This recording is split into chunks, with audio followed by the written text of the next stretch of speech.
আগামী 48 ঘন্টার মধ্যে সর্বদলীয় সভা ডাকুন। আওয়ামী লীগকে রাজনৈতিকভাবে, সাংস্কৃতিকভাবে, সামাজিকভাবে, সর্বাত্মকভাবে আওয়ামী লীগের রাজনীতি বাংলাদেশে নিষিদ্ধ ঘোষণা করতে হবে। আওয়ামী লীগ যদি বাংলাদেশে গণতান্ত্রিক অধিকারের কথা বলে, বাংলাদেশের মানুষের রক্ত সন্ত্রাসের কথা বলে, তাহলে আমার প্রিয় ভাই আবু সাইদের জীবনকে ফিরিয়ে দিতে হবে, আমার ভাই মুগ্ধকে ফিরিয়ে দিতে হবে, আমার ছেলে হারা, সন্তান হারা, মায়ের অশ্রুর প্রতিশোধ প্রতিবাদের হিসাব তাদেরকে পাই পাই করে দিতে হবে। আমাদের স্পষ্ট কথা, অন্তর্বর্তীকালীন সরকারকে স্পষ্ট করে বলছি, আগামী 48 ঘন্টার মধ্যে সর্বদলীয় সভা ডাকুন।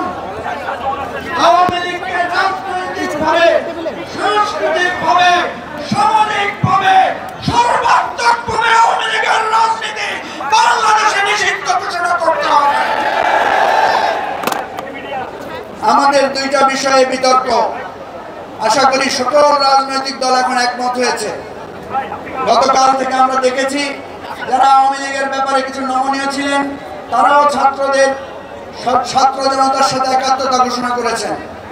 এখন আওয়ামী লীগকে কি নির্বাহী আদেশে নিষিদ্ধ হবে না আইনগতভাবে হবে? আমাদের দাবি হচ্ছে আওয়ামী লীগের প্রত্যেকটা অপরাধের বিচার করতে হবে। শুধু আওয়ামী লীগকে দলীয়ভাবে রাজনীতি নিষিদ্ধ করলে হবে না।